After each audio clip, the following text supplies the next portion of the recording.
Thank you guys. A very wonderful morning, evening, afternoon, depending on where you're watching us from. My name is Ronnie Wamsif, and this is the Pot on Number One TV. The Pot Show brings you all the things that affect you, beginning from political, religious, social, and even development issues. And today we have a very special guest right here in studio with me, and we are going to talk on matters about industrialization, about development. How can we improve our lives from where we are as youths, as Kenyans, and even as people from the Western region? Maybe just welcome to Number One TV. Our guest, you can just greet us and introduce yourself so that our viewers may also get to know you. Thank you very much, and it's Yes. a tremendous pleasure to be here. I'm Maarten. I live and work in Nairobi, Yes. and we came to Bungoma today to celebrate a company that we've been supporting through the Yes. Ministry of Industry, Yeah. Trade and Investments, and that is Raro Leather. Yes. Maybe you are saying that you have come to celebrate a company that you have been supporting. So who are these that are supporting this company? Right. Yeah. So Raro Leather has been supported by a program called KIEP250 Plus, and Yes. this is a program that is run by the Ministry of Industry, Trade and Investment, Yes. BT. And what KIEP has been doing with companies like Raro Yeah. is support them with innovation grant funding. Yes. Now the idea behind this is really to try to support local industry. Yes. Raro Leather, for example, is a company that makes shoes, shoe wear. Yeah. And shoes, everybody in Kenya needs shoes. Yes. We are 50 million people, and almost all shoes that we wear in Kenya are imported. Yeah. Right? Yes. Now, and that cannot continue in the long run. So the mission of KIEP Yes. is to promote local industrialization Yes. and really help companies to scale up local manufacturing Yes. so that we don't have to import everything, but start producing in Kenya, provide employment in Kenya, Yes. right? And Yeah. get sort of opportunities for youth as well. Yes. So the KIEP program, maybe how do you identify these SMEs that you go to support? Because we have many people in Kenya and even outside Kenya that may be coming up with projects, maybe things that they can do to just add on industrialization or development in the country. So how do you identify that let us support these and not this one? Well, that's a very good question. Yes. So KIEP250 Plus has been running for a number of years. Yes. And we organize ourselves through what we call calls for applications, so Yes. different cohorts. Yes. So about 18 months ago, we were in Wembuye and we had a big event Yeah. with the help of the Kenya National Chamber of Industry Yes. to mobilize companies and make them interested in participating in the KIEP program. Yes. So that was one way of how we actually got to know many companies in the Bungoma County Yes. that we could potentially work with. Yeah. And Raro Leather was one of them that came to the forefront and said, yeah, that's exactly what we need. Yes. Yeah. Maybe when maybe people are watching and then they are thinking of how can I join also, how can I get into this program of the KIEP program? How can I reach out to them, or where are they found? Yeah, now that another very good question. Unfortunately, the KIEP program is coming to an end in its current format, Yes. right? But I'm very sure that the ministry will develop new concepts that will build on the lessons learned that we learned with KIEP Yes. and carry on from there. Yeah.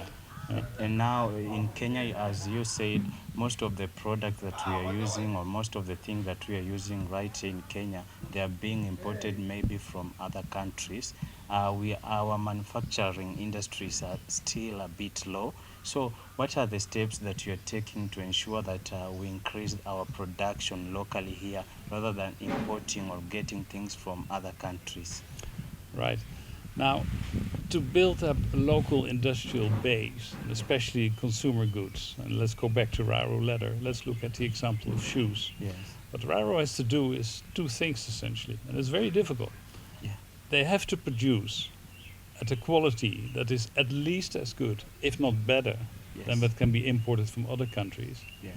But that's not enough. they also have to do it at a price level that is competitive. Yeah. Otherwise, nobody will buy their shoes, Yes. right? So it's two things. Now, that is now what we try to help companies with through KIEP, and we call it innovation funding. Yes. So in order to do well on both counts, Yes. quality and productivity, Yes. right? Yeah. Companies need to innovate. Yeah. And that is what we help them with. So you help them to do innovation, maybe by research, or how do you? Innovation comes in many different forms and shapes, right? We can talk about process innovation, how you make things, are you efficient? Yeah. We can talk about distribution innovation. Do we Yes. sell through social media or directly through shops? Yes. Marketing, product, many different forms of innovations. So the companies that come to KIEP normally know exactly what they want to do, Yes. right? Yeah. So they come with a plan, we look at it, we say, yes, we could provide financial support to realize your ideas Yeah. or not. But we don't tell them what to do. These are very clever entrepreneurs who know what they want to do. They come with set up programs already. Who is maybe the person who is funding KIEP, so that you can also fund these other small Yeah. production companies? So KIEP250 Plus, that's the full name of the program, has been a program run by MITI, the Ministry of Industry, Trade and Investment. Yes.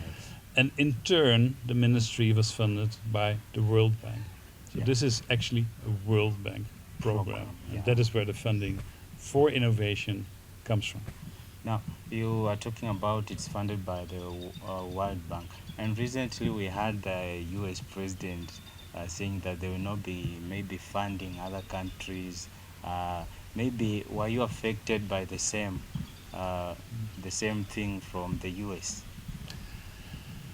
We were not directly affected by what happened in the US. Yes. But the global trend that is now set by the US, and which you will soon see happening in other countries in the world as well, Yes.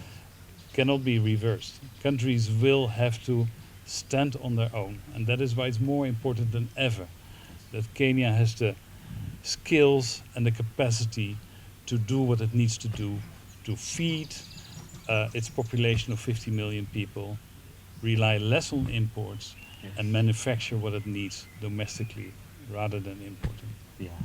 So as KIEP, maybe do you have a target number of the SMEs that maybe you want to reach out to, maybe within a year or within a month or within a certain period of time?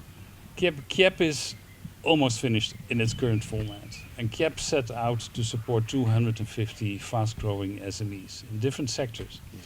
So I cannot promise that we will do more companies under the current setup of KIEP, Yes. but in a future successor program, I'm sure we're not going to do 100, but possibly 1,000 SMEs Yes. throughout Kenya. Yeah. So our viewers, this has been Mr. Maarten from KIEP, and we are very grateful for your time, for just being with us here and talking to us about the KIEP program. And I know it's an interesting thing and many people will embrace it. So to our viewers, this has been the Pod Show, and I'm Ronald Sifuna. Together with our guest today has been Mr. Maarten Susan. So thank you very much. Enjoy your time. Till next time, right here on Number One TV.